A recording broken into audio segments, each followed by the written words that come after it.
Hi everyone, welcome to episode 42 of United City Randomiser. Well, the last couple of games have been quite tricky. The last time we were together in an episode was against Hertha Berlin, where we got a 1-0 win. Since then, we've played Milan at home in the Champions League, our first Champions League game of this particular save. And to be fair, it wasn't very good. They were completely in control of the game. We never really got going at all, never really had many opportunities. It was very, very poor. You can see by the ratings, nobody played well in terms of our team at all. And we were just dominated by what on that particular occasion was definitely a better team. Unfortunately for you, and potentially me too, we have the return fixture today in the group stages. So it could be a problem as it's away from home, which might even be more problematic than the original game was. So we'll see about that in a minute or two. But since that game, we then played Hoffenheim in the league. Again, didn't play particularly well. It wasn't a particularly good game. I mean, defensively, we did okay. You can see that the 7 ratings were there. But going forward, we weren't particularly good at all. Neither were they, to be fair. And it was a bit of a bore draw, and we came away with a point. So all of that means that currently we sit in 5th.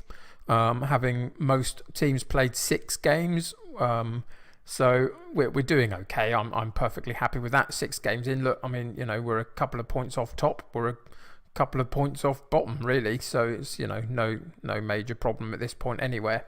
So yeah, that's where we are in league terms. Obviously, Champions League terms, we've only played the 1 game so far, and we've still got the double header against PSG to come as well. So it's going to be a long season for Champions League, I would suggest. The only other thing that I need to tell you about before we get into today's game is that there are a lot of issues in terms of the players that we can pick. So we have picked a team for today's game that is a bit of a mixed bag in terms of our first and second 11s. And the reason for that, you can see we got a couple of slightly badly conditioned players in the squad. But look at that. Obviously, the first thing to say is that we had some registration issues with the Champions League. We don't have enough club homegrown players at this point. That will change by the end of next season. That's when we've got quite a few that some of our youngsters turn into homegrown players. But until that point, we've got some issues regarding it. And then we've picked up some big injuries as well. You can see that Mania, our right-sided defender, is out for 3 to 5 weeks. DiMarco, our left-sided defender, he's out for 3 to 5 weeks. And Siflidis, our central midfielder, is out for 8 days to 3 weeks. So there's a couple of key people in there that are really unfortunate that we lose. So again, we've had to sort of put a makeshift side together a bit. Attacking-wise, it's the 3 that I would choose. Midfield is a bit of a mixed bag. Defence centrally is fine. De Silva is a good left-sided player. Breyer is one of our youngsters, so he's having to play more than maybe I'd like him to at this point in the season. And you can see that we've got a bit of a random bench that maybe not all of our positions are covered like I normally would have in terms of the 7 people on our bench. So yeah, it's a bit of a problem today, but we can't pick and choose these things. These things happen. We get Milan today in the Champions League, away from home at the magnificent San Siro. So wish us luck, everybody. Let's get into the game and see what happens. So it's quite a simple team talk, really, I would suggest. I mean, we're in the San Siro against a team that last game that we played against them 2 weeks ago beat us 3-0 at our place. So it's going to be difficult. So all I've said to them is, to all players, I've said, let's give the fans a good performance despite the odds being against us here. There was nothing else that I really wanted to say. I can't make grandiose promises about winning the game or anything to the players. I just want them to go out there and try and express themselves. So let's get into the kick-off and see how we get on. So, away from home, we get kick-off and yeah, it comes to nothing. We'll see how we cope. I mean, you can see in terms of their player list, they've got some very, very good players. The likes of Kessie and Donnarumma and Higuain up front, etc. Here we go, though, an opportunity to get a foot in and nick the ball from them off one of their throw-ins, and Burnich has it centrally, takes it left to De Silva, who gets a long cross in, but it was cut out at the near post, and eventually they clear the ball to Chiesa. and they get an opportunity to counter-attack on us, which is slightly daunting. But here they come through the centre, rode a couple of challenges there. But yeah, De Silva got a foot in and won the ball back, which is really cool. Then the loose ball, and eventually Gundogdu ends up with it, stops his run, and eventually does a really long shot, I would think. But I'm not sure what it was, because it went nowhere near the goal or nowhere near anybody else, really. So odd choice by him, but we showed that we were competing in that period of play, which is really positive. Our controlled possession is rewarding us with a bit more possession than they've had, which is really good. You can see we've had a couple of opportunities. Here they come with a throw-in on the left-hand side. Eventually we get it cleared, but they pick up the ball in their defensive area. Danilo cuts inside. But we're getting numbers around the ball. And again, we've got a decent tackle in, and Davies comes away with the ball. Pumps it long, though. That is not what our controlled possession should be doing. It seems like they're panicking a little bit when they get the ball. And again, Milan have picked up the loose ball and now start to build up again their steady play. It's found its way out onto the left-hand side. Kessie into Chiesa, runs forward to the ball, straight the way through our defence. The loose ball unfortunately ends up at the feet of Higuain in the middle of the penalty area, and he powers the shot home. Disappointing, because it seemed like we got a decent tackling on Chiesa when he was in the box. Didn't give away a penalty or anything. What happened there? Yeah, it was a decent... Oh, that's so unlucky. A decent challenge came in. The ball, it was from De Silva. The ball ricocheted out of the challenge and found its way to Higuain. Of course, that put everybody else on the wrong foot, and he powered the ball home. Really unfortunate. I won't hold that against them particularly. I think that was a disappointing goal, but... yeah, there was no fault really. We were trying to do our jobs properly, and it just didn't quite work out for us, and that takes us through to half time. I think we will go with the assistant, who says sympathise with them, so that relaxes them and makes them happier, I hope. And we'll just go straight into the second half. I wasn't unhappy with the first half at all. We held our own through most of it, had a decent amount of possession, a couple of shots at goal ourselves. Here's an opportunity for them on a throw-in. Early on in the second half, and that's the quality, isn't it? You see, there's the issue that we've got at this point. We don't quite have that quality in our side, and if they get a sniff of an opening, then they take it. Decent throw in. I don't quite know what our defender was doing there, though. Ran straight under the ball and missed the ball completely. Left it. What was he doing? Left it for the attackers to work a spot open for Chiesa at the back post, and he heads the ball in. It was, that's a disappointing goal, much more so than the first one, which I thought was unfortunate. But this is the quality that Milan have. They've already had to make a couple of substitutions. I say have to. They probably chose to.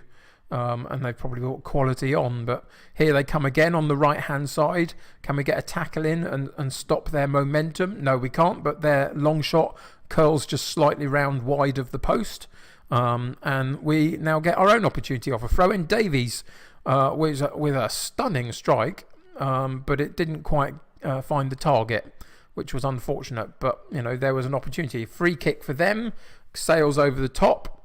Didn't trouble the goalkeeper, which is fine by me, and I think it's time to make a change. We're going to make a personnel change or two. Again, what's with our strikers? I don't know what we do about this. Season on season, we're just not finding the people that put the ball in the back of the net regularly for us. Let's hope that somehow that changes over the next couple of months. But it's really disappointing. Whoever you choose to put in that position, I don't think it's necessarily about the style of play either. I mean, we're moving the ball quite well, and other people like Davies here have opportunities at goal that they take. It's just that our strikers don't. Having said Davies has taken some this season, he's coming off, and so is Gundogdu, because neither of the front three are particularly doing very well. So we're going to try and make some attacking changes and try and see whether we can work an opportunity in the last couple of minutes of the game, just to put our stamp on the game a little bit and show that we're not completely unable to compete at this level, which I don't think we are. I just think we've come up against a really hard opponent for the first couple of games that we have to play in the Champions League, and it looks like it's going to, saunter off to a nothing kind of end, and we're going to lose 2-0, which we did in the San Siro. It was disappointing, but, hardly surprising, I would say, at this point. And we've still got PSG to come, of course. But you can't be too hard on them. I'm going to go in and calmly say... I can't fault any of your performance. It was just one of those days. That should help them maintain some form of motivation for the upcoming fixtures. So we'll come out of that and just check out where we're going to play the next episode. But yeah, disappointing. Of course it is disappointing, but this is a new adventure for us. And if ultimately we get shown up a little bit by a couple of the real European heavyweights that we've got in our group, then I guess that's no major surprise. Basel picked up a decent victory, which is good for them. Makes it tough for us, of course, but again, it just shows that we've got a really, really tough group. And yeah, it's going to be a lot of hard work. But there we go. That's just part of playing in Europe at the stage that we are in our save. I mean, this is the beginning of season 5. We've brought a club up from a lower division into the Bundesliga, and now we're in European football, and you can see that we're doing decent in the league. So there's lots of signs of positivity there. I'll just go in and show you in terms of squad terms, when we look at the homegrown nature of the players that we've got coming through. You can see in a couple of years from now, in 2024, we've got 1, 2, 3, 4 players becoming club homegrown, and then the year after we've got another 1, 2, 3, 4, 5. So you can see in a couple of seasons we're going to be in a really good position if we can keep hold of most of those players. But until that point, we've got some good German influence in our squad, but we don't have the club homegrown nature, which is unfortunate, but that's just the way it's worked out in this particular save. There hasn't been the quality come through the youth ranks that much to be able to feed into the first team at this point, but hopefully that's changing. We've got some decent youngsters in our under-19s, and we've got some very good youngsters in our main squad now, so that will change, but it's going to take a couple of years to get there. So that's a slightly damp episode maybe in terms of result, but again, it was against Milan, so that's one of those things. So we've got probably 2 or 3 other episodes to get through to sort of this point in the season. So we're going to come back in and we're going to play Stuttgart in the next game. Then we'll play Dortmund. Then we might play Bayer Leverkusen, and then we might play PSG in sort of upcoming episodes. That will take us through to the big break that happens for the World Cup. So yeah, that's where we are. It was unfortunate that we came up against a really good side today, but the next game out hopefully will give us an opportunity to get some more points on the board in terms of the Bundesliga, and I look forward to seeing you for Stuttgart in a couple of games time. So if you're enjoying the series, chuck a like on not even that, chuck a subscribe on the channel. If you enjoy the videos, chuck a like on those, because that really helps me get seen. If you're playing Football Manager, have a great time doing it. Let me know what you're up to in the comments below in terms of what your saves are doing and how well they're going or not, maybe. Share some ideas and some thoughts around there if you can. But until next episode, take care, and I will see you soon. So bye for now. Thanks very much for watching this episode of the United City Randomiser save. If you enjoyed the video, then why not click on the like button, as that would really help me. If you think you know anyone who would really enjoy my Football Manager content, then feel free to share this with them. But most importantly, if you would like to join my United City here on YouTube, then hit that subscribe button to stay up to date with my video releases. If you have anything you want to say about the United City save or the channel itself, then feel free to leave a comment below, but please try and be nice with each other. That'll do for today, so until next time, stay happy and healthy, and I will see you soon.